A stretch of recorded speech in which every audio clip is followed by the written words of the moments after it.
Merci beaucoup de me recevoir ce soir.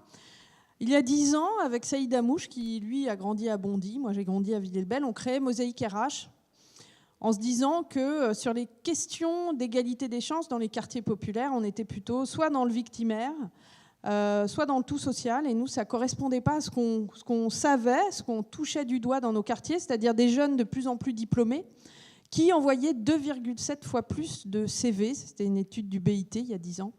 Et on trouvait ça pas normal parce que aussi dans nos environnements, on avait commencé, nous, à avoir des carrières, on avait fait des études supérieures, on était des erreurs statistiques. On avait des entreprises qui recrutaient et qui avaient des besoins de recruter les meilleurs pour pouvoir grandir.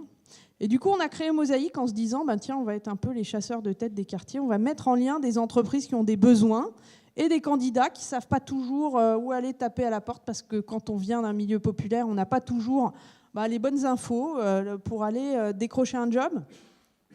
Et puis on nous a dit, ça ne marchera pas, personne ne paiera jamais pour recruter vos candidats. Puis ça a marché, puisqu'aujourd'hui on travaille avec la moitié des entreprises du CAC 40, on est 42 collaborateurs. Quand on s'est lancé, on nous a dit, mais pourquoi vous n'aidez pas les décrocheurs? Parce que finalement, ce sont eux qui ont besoin, les diplômés, ils se débrouillent tout seuls.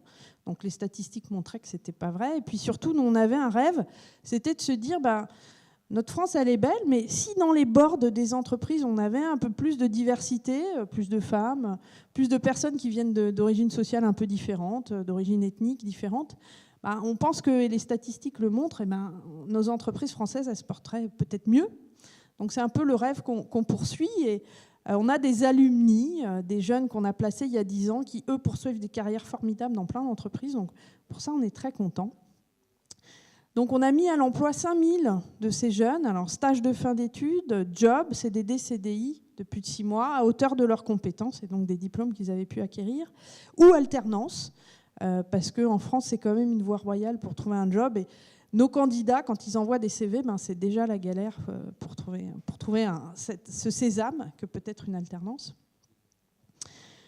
On est présent sur plusieurs territoires, puisque la problématique un peu de mismatch, comme on dit en anglais, entre une offre de job et des compétences qui sont là, mais qui sont pas toujours, qui passent à travers les radars des recruteurs, parce que parfois ne correspondant pas à un certain clone. On le retrouve à Lyon, on le retrouve à Roubaix, on le retrouve à Nantes, et on le retrouve également à Toulouse. Donc on a ouvert ces antennes, et donc on essaye d'être présent sur le territoire national.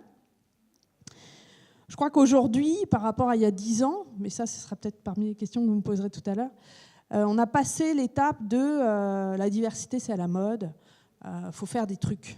Voilà. Je crois qu'aujourd'hui, en tout cas, même si on est toujours sur 2,5 fois plus de CV envoyés, et que nos candidats qui ont un bac plus 5 venant d'un quartier, 52% seront cadres, contre 72% si on vient d'autres quartiers plus privilégiés. Donc on voit toujours qu'on a toujours de gros progrès à faire.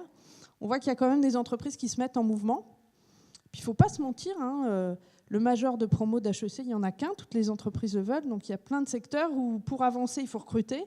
Et donc il faut ouvrir un petit peu sa façon de faire, au bénéfice justement des équipes et de la façon d'avancer. Je vois que tu bouges. Donc,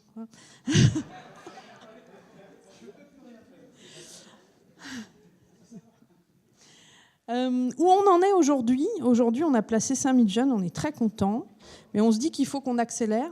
Et c'est là où votre intervention, je trouve, était formidable. C'est que l'outil digital, aujourd'hui, change les pratiques RH, aussi bien dans les façons de recruter que nous, dans les façons d'accompagner les candidats. Un guichet unique où les gens passent la porte, c'est terminé. Maintenant, 80% des offres sont consultées sur smartphone.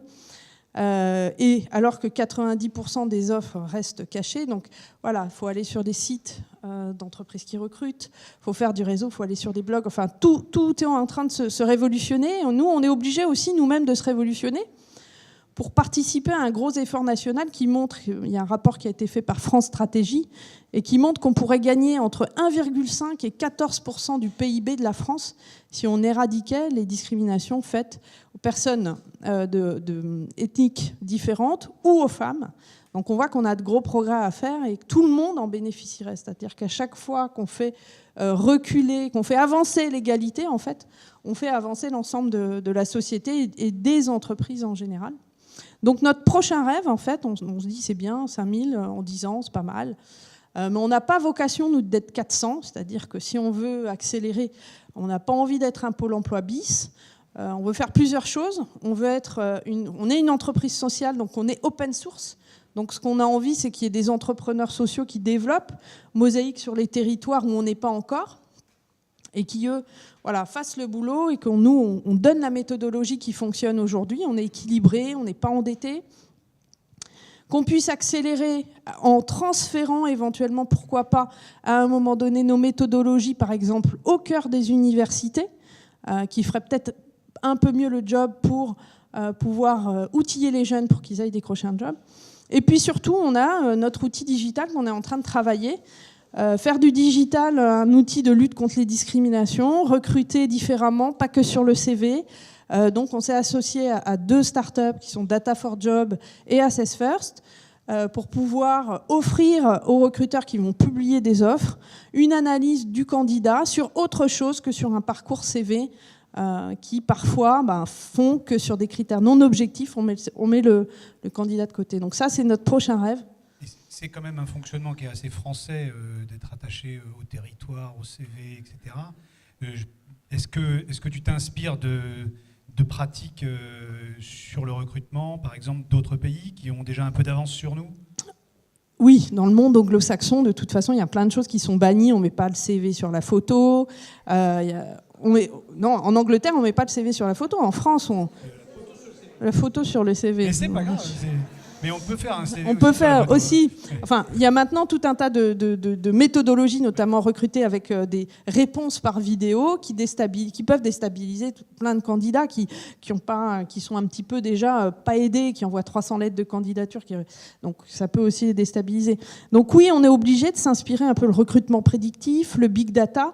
Donc c'est ce qu'on est en train d'essayer de mettre en place, et on vous invitera au lancement qui, j'espère, au mois de juin. Donc ça c'est demain, ça ? C'est demain. Et sur après-demain, est-ce que tu as des idées de ce que toi, ta mission personnelle, vers où elle peut aller ?